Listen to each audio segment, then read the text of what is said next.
the operator for Oblivion, I think it's called, is it? Yeah.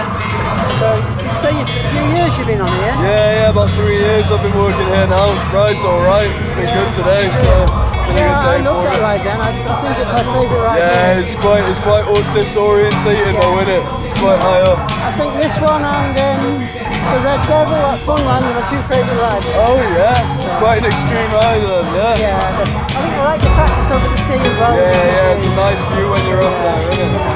Alright, you take care. You have a nice night. Keep up the good work. Thank you. Cheers, thank you.